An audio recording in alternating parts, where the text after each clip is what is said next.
Hey there, my friend. It's Tricia Carr. Real quick before we head into this episode, I just want to make sure that you know about Modern Mystic Life, a subscription service for spiritual mentoring and education. The monthly subscription is only $11.11 per month. We have regular support and inspiration delivered with the utmost ease right into your text messenger 2 to 4 times per week. You can use your mobile device or your desktop messenger to access the lessons and meditations, a monthly MP3 download of a produced meditation, at least once per month live meditation led by me. There is no account login, and we have a monthly live class workshop. These are usually $35 for non-subscribers, so it is quite a deal. And the community is amazing. This is a way for you to support the Charmed Life podcast and also a way for us to be able to work more closely together. So do check out how you can subscribe in the show notes. I hope to see you there.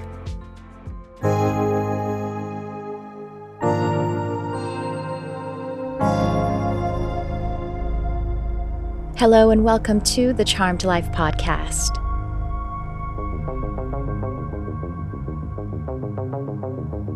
This podcast is all about magic, metaphysics, mysticism, and the unconditional love of the universe, and I am your host. My name is Tricia Carr. Welcome, everyone.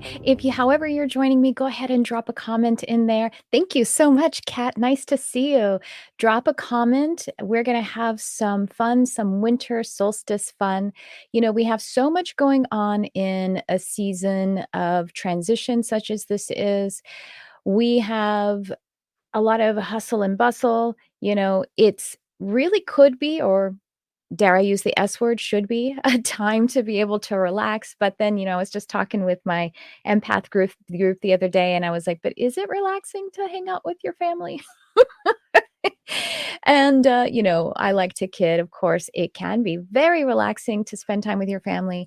And I wanted to talk about the magic that is available for seasons such as this. Now, my name is Tricia, if we haven't met before. I am a channel. I am a spiritual teacher and an intuitive. And you know what? I've got some handy dandy cards around here. So after we talk about Yule a little bit, if you want to actually, my eyes are over here. If you want to ask for a little bit of some spiritual insight or intuitive insight on something, I'm posting in here my empath program since I mentioned it. That's the Empowered Empath. There's lessons there already, and we meet once a month. Really amazing community. So, but I wanted to talk about the magic of the winter solstice and Yule.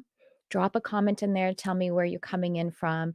Tell me what you are feeling about this season. And, if you joined me earlier, I actually did the Charmed Life podcast live with an amazing guest. So I'm doing a sneak peek in on here, going live again. And I wanted to talk about the celebration of this time that is available to us.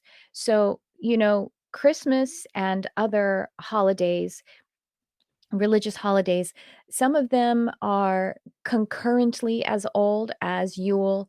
And in general, the solstices, like the winter solstice, these probably predate history. I mean, they definitely go back as far as history to be able to honor and do some kind of divination or magic around this time, as well as the summer solstice. And hi, Jody, nice to see you. Hi, Kathy Sue, solstice blessings to you as well. Thank you.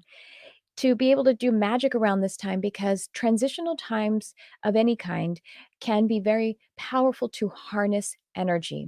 And so honestly, the Christmas Christian tradition is about the youngest, and it definitely takes a lot of its symbols and the ways that people celebrate from the holiday of Yule.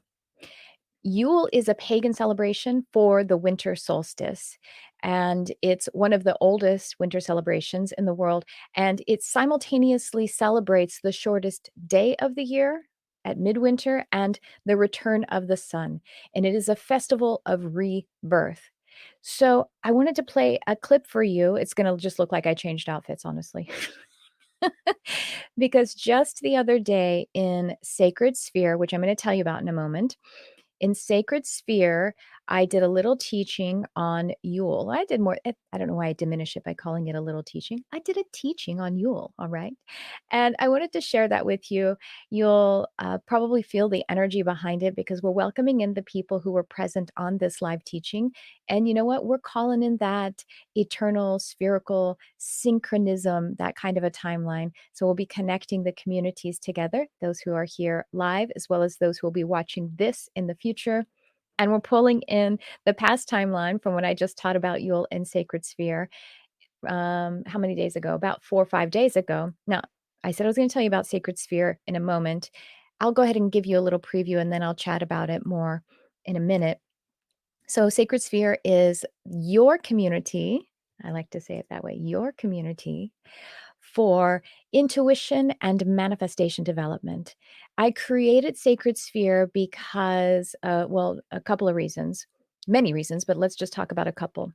One being that I had been hearing for a long time from students of mine who've gone through my mediumship course, my multidimensional mediumship course, or my animal communication course, or my fairy course, which is just was rebooted and vamped and expanded this year, or any of my other like easy intuition and meditation, all of these different programs I have. They wanted a way to continue to connect with community and to have a way to practice the skills that they developed in those programs with different people, with new people. And there's that piece, but there's also just the piece of community, of being able to be around others who are in spiritual development and also manifestation development. We focus on manifestation because if we aren't working on a growth mindset for either for manifesting anything, then the context of what we have in this society where we have a negativity bias, if we aren't focused on a growth mindset, we will catch a downward spiral. And beyond just hitting a plateau, we'll start to degrade if we aren't always moving forward, moving against the grain of what our primal nature and the unconscious shadow collective unconscious shadow is actually angling toward, noticing the negativity. So, Sacred Sphere, if you are an intuitive reader or not, it's a great place for you.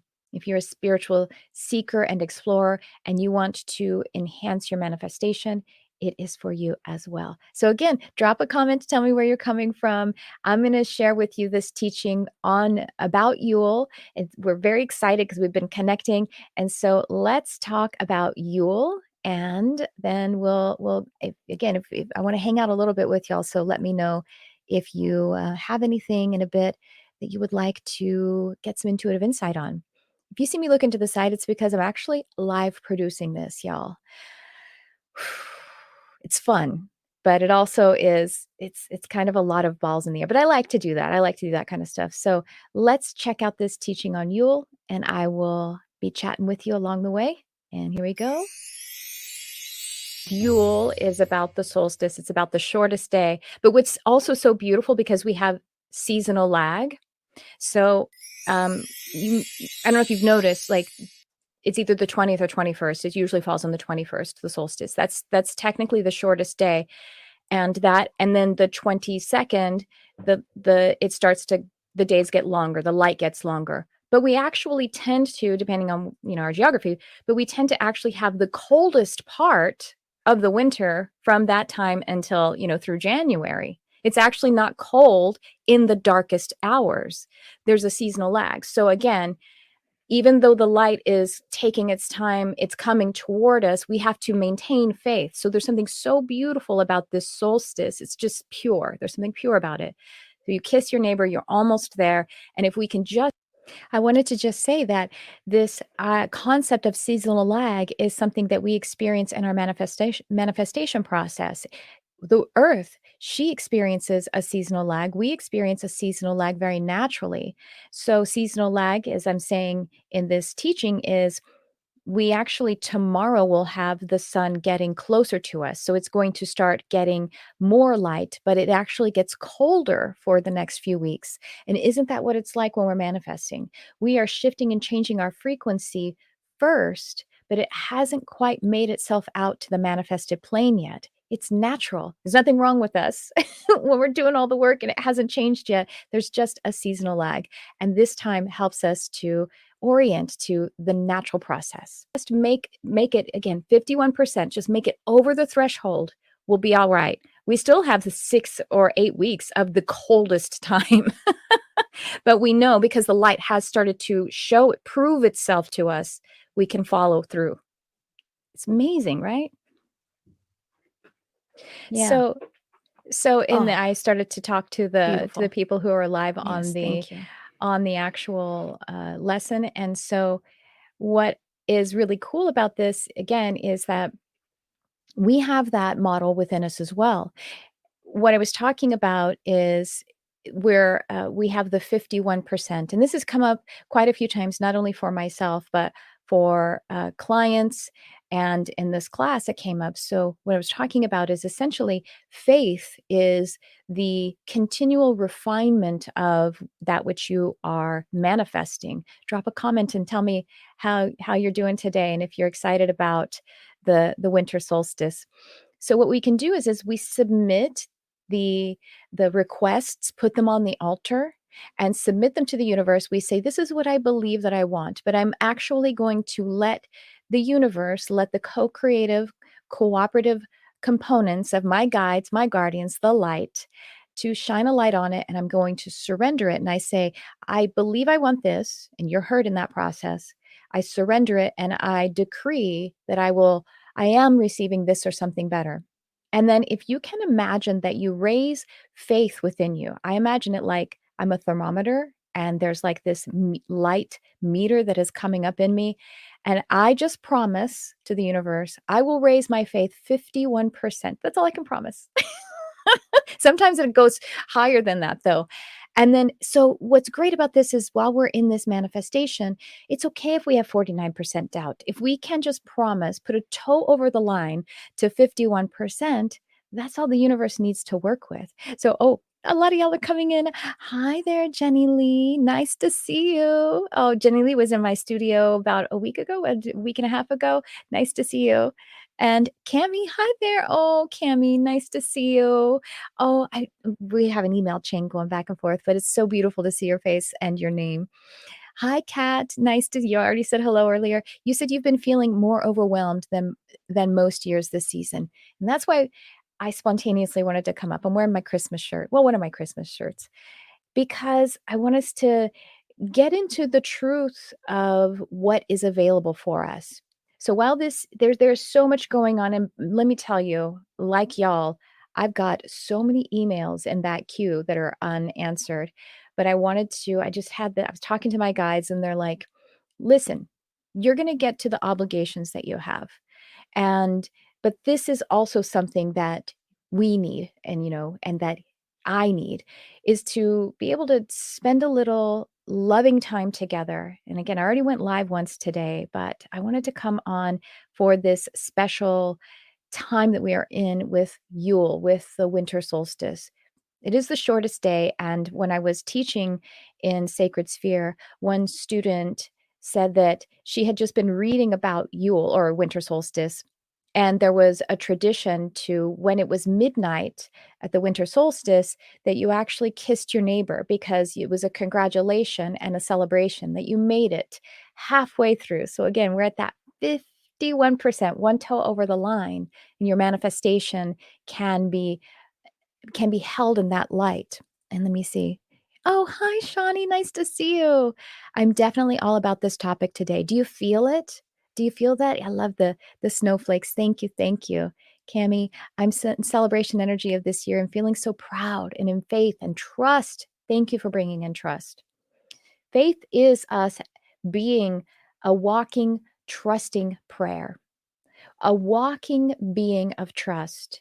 And in this process of surrendering it to the light, and sometimes when I'm putting my requests on the altar, and I say, this is what feels good as I call to my energy these imprints that feel like what I want, these which are conditions. I want to actually surrender the conditions though, but you know what? There's gold in those conditions. There really is. We don't want them because we want to hurt others. We want them because we want to bless others. And when we relinquish our grip from them, then and just raise that up to the trust, raise the trust meter, then spirit, the universe, can get involved. And I'm feeling really proud as well. Thank you for saying the word pride too. Sometimes I check in for my manifestations. I check in with this lower gut area. I check in, well, or like the whole gut, but it tends to be like in the more in the sacral area. I check in with my heart and I check in with my processing centers. And I always start with either the heart or the gut. This one's always third because it is only there to process. It's there to help to put vision around it. But if we're starting here, then we might get in the conditioned mind. And what helps me is I check it for me, the touch points of how I am refining a manifestation energy in the gut area. My gut says that it wants to run it through the filter of being divinely proud, to have divine pride about, a divine entitlement, a divine confidence. And that's what my gut wants. And so I run it through the divine pride meter here in my gut. My heart says that I want to be grateful. I want to be grateful for this manifestation that we're calling in. So I run it through the gratitude meter that's in my heart. And I let it become refined that way.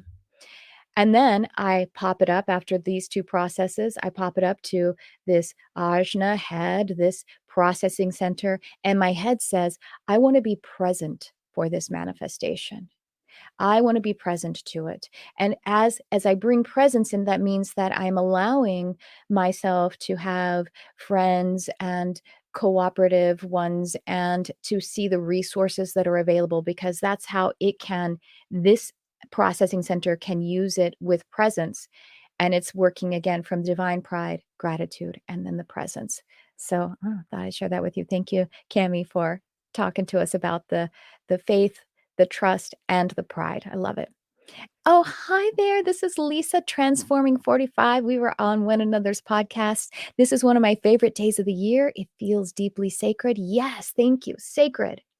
As we are in the shortest day, therefore the most dark. The dark, the inner, the quiet. It is very sacred, isn't it? And we have this association, not necessarily among us who are here, but in some popular contexts and maybe even dogmatic or superstitious contexts, that black is a bad color. But black is symbolic of the divine feminine, the sacred feminine. And I got to tell you, Transforming 45 podcast with Lisa Boat, she's all about the divine feminine. So you got to check her out. So thank you for bringing that in. And Cami says, I'm being called to follow my desire if it doesn't make, yes, even if it's not logical, not the intuition isn't logical necessarily. I recently stumbled across some spiritual teachers saying, it's easy to hear your spirit guides. And I'm sorry, I don't remember this person's name. Otherwise, I would attribute. It's much easier to hear your spirit guides or hear your intuition guidance. It's harder to follow it. And recently, I'll share, I just got this really cool new opportunity. I'm not quite at the place of announcing it fully, but I will say that I actually was going to bed one night and an email came across some just came into my box, and one that you would normally swipe and just ignore. But there was a word in the title and I was like, huh. And my guide said, get up out of bed and go respond to that. And, it took me like an hour to be able to create a response, but I was looking, I was like, this isn't right for me. This isn't, and like, get up, go do it. Trust the process. And I did. And it's really unfolding to be very exciting. So a little bit of a teaser. And Jody says, I've been manifesting someone for about a year and I think it's coming soon. Ooh, I love it. That's beautiful. I can feel it. We can all feel it. Something, not someone. Hey, you know what? But maybe someone needs to be manifested too. All right, I'm going to see if there's a little more of the teaching I can share. I'm just kind of zooming through. Let's see what happens. Oh, look, that's me talking to a student. Look how goofy I look. new, and how is this helping, and who am I, and I'm loving, and I'm wonderful, and all of that. Love yourself. And then they'll start to sneak in, you know? I'm talking And if about we do that more and more, then they're sneaking in all the time. how to trigger clairaudience. That's what I'm actually talking about in this clip. And then you go like, oh, wait, I didn't know that. Okay, now I can tell. The only reason I can tell that it was spirit maybe is because it was something that was fresh to me, you know? Same thing with visuals, I would say, clairvoyance and all of the things. So actually, yeah, that does play into what I'm talking about here and what Cami suggested, that it's not logical. In that, where I was in bed and I was prompted, hey, get out of bed and respond to that thing that came into your email that would be normally something you would just pass by.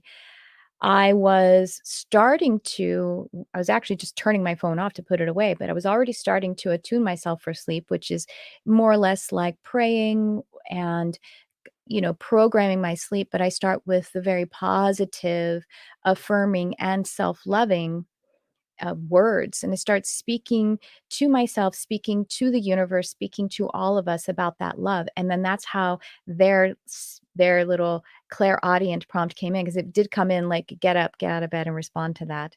So yeah, that's actually is appropriate for what we're talking about.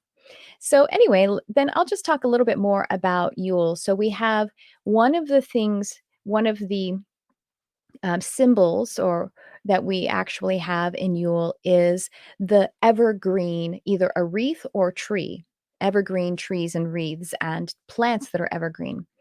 And for example, evergreen is, well, like one of the reasons it's so beautiful for this time when we're in the coldest time, and thinking about how this was based upon people who were entirely dependent on the land and what it yields. And evergreen trees are green ever. They are green the whole year through. And so they are these guides of how there is strength in nature. They stand as these beacons of being able to make it through anything. And so while they aren't trees that tend to bear fruit that we eat, we bring in their wisdom into the home. We put it on our door as a welcome for that evergreen, eternal wisdom and strength that is always available to us. We brand our door with it, with that wreath, which also represents the full cycle, the whole festival, the whole cycle of the festivals of the pagan calendar or the witches' calendar. And we actually call in the elements of that wintergreen tree, of that evergreen tree. But yeah, wintergreen is another good example. We also have mistletoe. And mistletoe is obviously in holiday Christmas traditions. You stand under the mistletoe and you kiss. But what is beautiful about the symbology of the mistletoe is that the berries that are fruited from the mistletoe are inedible for humans. Maybe there's some other animals who can eat them. But as we have fruit that is not available to us, the trees and the other plants that we can eat during this time that we're again about to enter into, even a colder time, even as we welcome the light to return, there isn't fruit on the tree. In California there's citrus, that's when it fruits in the winter. But the mistletoe, even though the fruit is inedible to us, we're honoring the fact that nature still is in its process. It is still bearing. On the other hand, I have heard that mistletoe, the berries that it's poisonous to us, and it's actually an expression of poison. It is a model, in my view, that of how when we have something going on with our body, like say I got a little stiff neck this morning, and when I felt into it, I could feel that it was this energy of being a pain in the neck. And I was like, oh, well, first of all, I felt like, oh, it's like my mom. When I was a kid, my mom felt like she was a pain in my neck. Bless all the mothers. I know it's a typical scenario, but I had replaced that nagging voice, the way I perceived it as a kid, with myself. And I have been nagging myself and I'm being a pain in my neck. So my body is expressing, it is off gassing that which isn't serving me. Your body is always healing your energy. And that's what the mistletoe, especially the berries, are emblematic of how it's expressing the poison or expressing that which it doesn't need, off gassing what it needs to off gas so that the energy can be balanced. What do we have here? We have Jody saying, I love this day. It's so short and the sun is starting to come out longer, which is great. Yes, right? And January and February is the coldest time of year and here and the in the negative digits, but I know that spring is on its way. Yeah, we don't get in the negative digits where I am in Los Angeles, but still it's it's still for me cold. I wear my big coat for this day. Hi, Brooke. Hello, hello, Brooke. And what does Cami say? It's good to notice the expression via sensations. Yes, exactly. Whether and including, meaning like what I just said a moment ago, Cami's referring to how our bodies symptoms are an expression of and an off gassing of what's going on in the energy. And if it is even an injury. If I stub my toe, I can look at what toe I stubbed and even whether I look at it as a symbol and interpret it, or even just ask my toe, why? Why do I need this pain? Why did I call that in? What do I need to come present to? And why do I feel that I need to move fast and not pay attention to where I'm going? So, right, it's always an expression of whatever is going on in the energy. And I'm looking over here. Oh, look, we're still live on Instagram. Evergreens produce pine cones. Yes, ancient Greek considered them symbolic of the pineal gland. Right, because the pineal gland, this is over on Instagram, this is Ivy. The pineal gland is pine cone shaped. Exactly. And that's really cool. I didn't realize that the ancient Greeks thought of it as a pineal gland because you know what? They couldn't cut your head open to look at it. Look at how intuitive we are, our ancient wisdom available to us. And again, that's what the winter solstice and Yule is really helping us to embrace is that wisdom that we already have and that is always here for us. Our bodies are so intelligent. Yes, they are, Brooke. Thank you. Absolutely. So I wanted to see, does anyone want a reading? And I'm going to grab some cards here. And if anyone has anything they would like to pop in the chat, like some insight on, let me see what cards I have available here. I'm feeling my dragon cards, but I'll also see I'm feeling my dragon cards and maybe these energy cards. They're not always my favorite, but there's some reason calling out to me. What would you like, Cami? Give me a little something to hook into. And Cami says, here, let me put Cami's quote up here. I've had some really loud sensations in my body this year. That's why I reached out to you. Okay, good. Yes, I know. We have an email thing going. And yeah, I got super busy. So I think the timing is just finding its synchronism, right? That's how it always is. Let's see. I have a decision to make for next year and I would like some guidance. And so that's from Cami, a decision to make for next year. And so it seems like we're talking about late February. Am I zoning in on it? Is that when the decision is due or is that when, you want it to be done? Something like that. So I'm feeling that these cards went for Cami. So want some guidance on a decision to make for next year. It's like the third week of February, huh? Closer to late January. Okay, got it. Let's see. All right. I got one card for Cami, but we want a unicorn card too. So I'm going to have two cards. And this is for Cami and her decision next year. Okay, first of all, before I even look at the cards, your guides, there's a masculine energy. Is it Merlin? There is a magician or an alchemist, or maybe it's both, and who, you're well acquainted with, who is saying, says, would you like for me to call you child or master? Because you're both. And there are times when you need nurturing, and then there are times when you step into your mastery. And we want you to know that that sometimes you are masterful as a child, and sometimes you are childish as a master. And these are appropriate, and it's the way that you can embrace all that you are. However, he says, dear one, you already know the answer. You have, as we were speaking of 51% earlier, you have a 60% clarity on it. And Cami, you're emotional, as I remember, right? You're authority in human design. And so just continuing to let that uh, come up to about 70%, it's going to, that's maybe the strength of your clarity about it. But trust it, because it may not be 100%. As we said, oh my gosh, you've got 3 cards on the unicorn. So the dragon is golden orange dragon, expands your light for ascension, be a peaceful warrior, help those in need, remember your magnificence. And then we have, I'll go through these. We have prosperity. So the 60% that you're feeling of the decision right now does bring you prosperity. A gift of money is on its way. Your income is increasing, and manage your finances with love. Y'all claim these too, right? If you're here, you want to claim Cami's cards. They're here for all of us. Flow. Ooh, that's the crux of it, isn't it? So as you enter into this, you want to remain in flow. And that's a part of it that's kind of like, ooh, is it gonna create something that will pull me out of what is right for me, what is easy for me? Ease. Now, ease doesn't mean lazy, by the way. Sometimes when I say ease to someone, and Cammy's a manifesting generator, they're like, why does it have to be easy?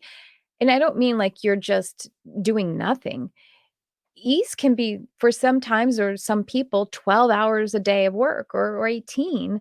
That can still be ease, because the ease comes from the fact that there is little resistance in your instrument, in your design about how you're doing things. And resistance is different than challenge. There might still be challenge, and that you can call the shots on this, even if you're entering into a brand new decision, that you can still command it to be in a flow state for you.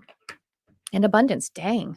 Ooh, let's go over to Cammy's house. Her home frequency is prosperity, flow, and abundance. All right, so I feel like you probably already you feel more confident in that, probably, right? Remain in flow. That resonates. I'm wanting to do the easy, fun thing and feeling like it won't work for my business. Oh, yeah, that's good. Well, you get to call the shots on that. You get to call the shots on it.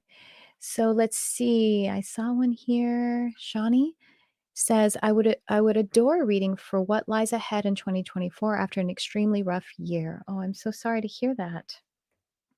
I'm feeling some sacred geometry activations for Shawnee. All right, let me feel into that a little more. Hey, Instagram, you can pop something in there too. I'll go to you next. I can see your I can see you on the feed there too. Okay. Shawnee. Okay. Shawnee, there's a cycle situation going on here. And I think that has a double entendre meaning to you.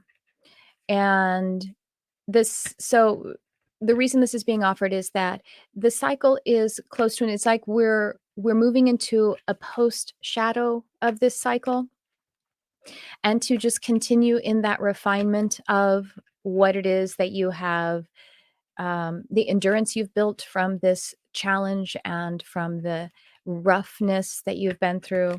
The roughness created a toughness in you. And while it's not like tomorrow, basically this winter solstice is just exactly symbolic of where you are right now. You've come to the end of this rough cycle, this rough year, but we still have some of the post shadow where it is already lightening up. It is getting more in line, where things do start to feel like, okay, I've come through that, and to be able to release fear more easily, excuse me, in this you had to kind of like, you had to muscle your way to try to stay as much out of fear as possible while you were in the thick of it. And now, while you're a bit weary emotionally, and you're like, can't it just be better? Activating that faith, and it is getting easier to activate the faith, and the lightness and the light is returning for you. So I don't want to put a time. Actually, they're saying don't put a time on it for the post shadow, but it says earth. Earth is your, and so grounding, continue to stay grounded, nurture your instrument. This is primary. Breathing and making sure that we are as much as possible. We don't need fight flight state. Technically speaking, we don't really need it unless we're literally fighting or literally fleeing. We actually have more clarity. We are more resourceful when we are in rest and digest, in the relaxed, even if we're activated, but we're present. So breathing and getting grounded. The frequency of Earth activates our deep connection to this physical plane by showing us the beauty of all the aspects of our Great Mother and revealing the more ethereal, spiritual aspects of our nature. So, focus on grounding a lot, and then just that you have learned something and you have become stronger by this rough time. And even if if the rewards aren't perfectly, brilliantly, popping up in your face as bags of money or 1,000 friends and, everything, fresh situations, it is your internal environment as you ground it and you show the universe that this is what you require. This is what you demand, is that you take care of this soil. Because if you plant a seed in a soil that is poisoned or unhealthy, then what seed can grow from that?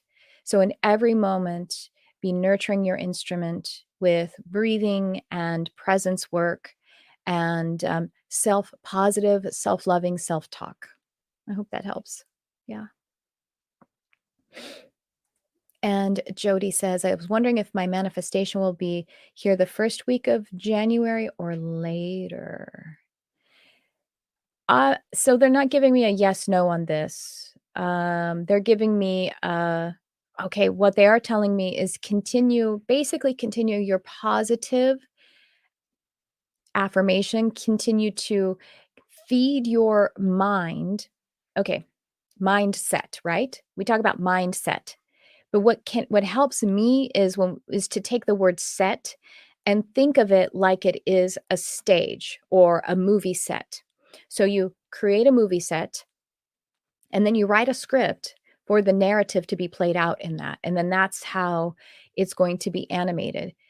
Let your mindset feed it the narrative, feed it the script, the story that you prefer, and allow that to be the thing then, because the reticular activating system, which is actually a part of the brain and it's at the brainstem, it will, whatever you feed it, it doesn't want you to be a liar. It will find it. It will change your tuning of your frequency, but also just change your senses. It will make you able to see the things as well as make others able to see you for the way that you would be able to have that manifestation. So give it that narrative. And if it's something that we can't really give ourselves an affirmation, or it's really a hypnotic suggestion that we fully believe, then change it into a question. I wonder how I'm welcoming in millions of dollars, you know? I don't have to believe that. It's not something I believe. I just say, I wonder how. Or I'm asking, because on the other side, if I say, I wonder if I'm going to not make rent or whatever, however you would say that. I wonder if I'm going to miss my mortgage payment. Reticular activating system's like, okay, because the reticular activating system, your middle mind, if you will, it believes in magic because it doesn't need a physical reality to believe whatever you tell it. So we have our higher mind that can help us to create, and I mean higher as in the higher self's mind, to help us to create the script or the narrative.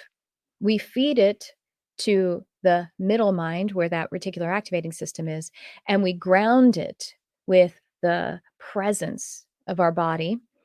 And then we take action from there. We just go about our day. So they're not giving me that I guess it's either not my business, not our business, or it's limiting to actually give you some kind of a timeline because they just won't give it to me. So Shawnee says this makes sense to me on many levels. Oh, thank you so much. And Jenny Lee says, what is the what is the theme for me regarding 2024? What is the theme for me regarding 2024? Well, it's interesting. I saw these shoulders with like these gold. What is this? I guess this is Greeks. It's almost like they have it's like gold, like shoulder pads, but not shoulder pads. And and they're gold, but they have these like, they look like leaves, but it's actually hewn. But it's this queenly, it's this regal, royal kind of posture, and to be adorned with the gold.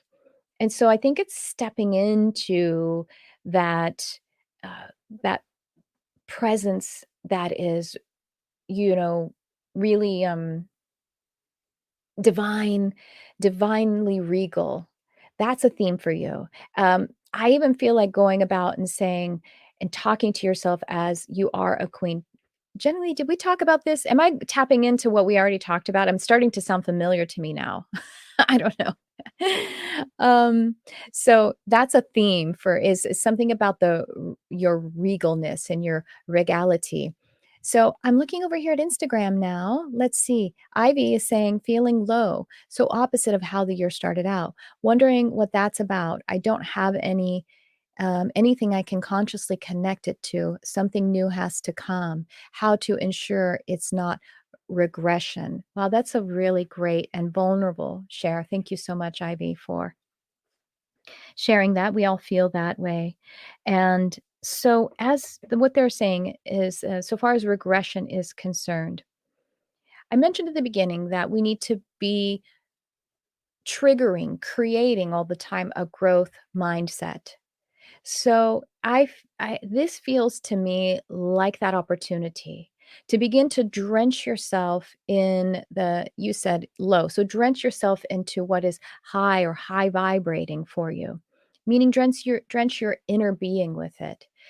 I mean, you're here. That's great. You decided to spend some time in a spiritual conversation, and see how you can drench yourself by what it is that you are partaking, and also what it is you are generating inside uh, your your heart, and in the script that is running, the voice that is running. Find a way to, I feel like if you do something like mirror work, positive mirror work, looking in the mirror and telling yourself how much you love you and how beautiful and valuable you are, to find that quality of who you are. Because as we find the quality and purity of our truth, of our I am, then we're in that proximity to creator, source, God, because that's that freshness of being viewed, being toned, being a heartbeat from creator. It's the purity, it's the quality of our energy. And so to be able to take the reins back so that you can have that quality of the energy. So I was talking to Ivy there, but I saw that Jenny Lee's comment was still highlighted. I think it's for Jenny Lee also, it's for all of us. So I'm going to do Amy here. Hi, Amy. I was watching another video on this, just popped up. I didn't click on it. Synchronicity. Oh, that's amazing. Yes. Okay. Well, we were talking about Yule. So let's talk about another couple of other things about this winter solstice and this Yule pagan celebration. Another symbol is, of course, just light, because we light candles, we light a log, and it is actually a beacon and an invitation for the sun. It is as a flame of a candle. This has a flameless candle in here because it's a closed studio. But as the flame of the candle, but a light bulb also that has electricity, which is fire in it. As the flame that we light, and we do it with sacredness, it is that we actually do have a piece of the sun. We do have light at our disposal when we light a candle or we light a fire. And the warmth of it, as we fully receive it, is that faith of calling the sun back to us so that it can find the ingredients of the earth and the ecosystem. And the thing is, the earth, just like us, needs downtime. A field needs to lay fallow for a season or two, depending on what the crop is, for it to regroup, for it to reset its, the bacteria, the enzymes, the nutrients, and for it to also, in a spiritual sense, to be able to redefine its identity. I mean, which is really just allowing it to bubble up from even greater depths so that we can send that signal out. And this brings me to a topic that, um, for all of us, that this is also a time where, and also just for, I think from Ivy's question, this is a time when it is dark for us to stoke our own inner light. So, for example, let's say you are someone who is wanting to hear the voice of your intuition, and you're like, I don't think I'm hearing, or maybe I'm hearing it less than I used to. This is because you've become acclimated and you're in this place of of requiring to raise your consciousness more, to raise your vibration more. And then the distinction of it, like I can hear it or I can feel it in a way that is more, again, distinctive, one that is something that is more, uh, I don't know, what is the resonant within you. That's the opportunity. So you see, we raise our vibration, we raise our level of consciousness, and we're like, ooh, my intuition's popping, and I know, and then the manifestations and synchronicities, and then da, da, da, da, da, da. And it feels like, hello, hello, hello. Where's my station, station, station? And these happens in microcycles, like every third day. Maybe it's like, oh, I'm feeling so much synchronicity and manifestation, and I hear my guides and my intuition. And then on the third day from that, it's like, whew, feeling a little bit, so. Well, it's just a cycle. So then it's just the opportunity. No one's gone anywhere. You haven't, regressed, or you don't have to have regressed. It's a call to raise your vibration, which is something you do seemingly all by yourself, by having faith and trust and love in yourself. You just love yourself into that higher vibration or that higher level of consciousness. And so when it gets quiet, whether it's in manifestation synchronicities or the inner intuition voice or the guides outside of you, however you connect with all these things, it's just the opportunity to go within and raise that frequency. And then it continues. It's a never ending path. And you know what? I had to come to Jesus with Jesus. No, it was Jesus was probably there, but with my guides, I do this every now and again. I feel a little bit grumpy, right? Don't we feel grumpy? And I want to be honest with them. And I'm like, does it ever can a sister ever get a break? Like, it's always, like, going through, like, and then I'm thinking about reincarnation, and then I'm gonna be like, "Oh, I'm in heaven," and then, "Oh, I'm gonna go back because I know I'm gonna wanna come back," and then, "Oh, and I'm like, "This merry-go-round, can I get a break from it?" And they're like, "W anytime you want." But also, if you I mean, I'm actually saying, "Can it just stay good forever?" And they're like, "There's no such thing as good forever because then it would become bland." And, so then get on the ride, get excited about it. And yeah, you do get to rest, obviously. I mean, I'm forgetting about the fact that I literally had 8 hours sleep the night before. So there is a rest. So it's an invitation to go within and stoke our own light. And that's what the candle flame and the log of the Yule log is symbolic of, is actually, I know that I have light still. I know that the sun is still there for me and for us. And I'm holding this as a sacred call as it's taking its appropriate time to come back, or as we turn the same way around. All right. Well, you know what? I'm getting hungry. I need lunch and I got to get to all of those thousands of emails. So, well, before I do, let's see if there's anything else, any other little bit that I might share from the teaching on Yule that I gave in Sacred Sphere. I'll tell you about that again, but here, let's add this, see what winter happens. Solstice, where we're returning to the longer days. And there's a lot of traditions and practices associated with this festival. And I love it's kind of it's such a beautiful, melancholic festival because, of course, the root word in festival is feast. But this would again be emblematic of the time when we have to be most conservative about the food that we have. If we're in the part of the season where it's coldest and we've harvested as much as we can, but we don't know what's going to happen as we move into the next 6 to 8 weeks, where it's the coldest and the land is the most dry and not able to give. At any rate, it's a festival. And so some of the features or symbols and practices, there is, of course, just the winter solstice itself, for that to actually be the time of the holy day, meaning we come together and holistically as one, and we bring our contemplation, we bring our intention, we set our intentions upon that day, that one single slice of eternity together. Now, of course, we're talking about Northern Hemisphere stuff, because the Southern Hemisphere is on the opposite schedule as us. They're going to have the summer solstice, where the longest day turns into the shorter one. And, but, just mentioning that, of course, we know that, but that's where we are. That's what we tend to. So there you go. I'm just answering a student's question there. So that is from Sacred Sphere again. That is your community for intuition and manifestation development. And you can, if you joined right now, we have 2 meetings per month. And if you join now, you have a ton of content available to you. So I'll just leave you with that. Thanks for joining me today, whether it was live or in the replay. And I will see you all very soon. Thanks for tuning in. I love you, whoever you are.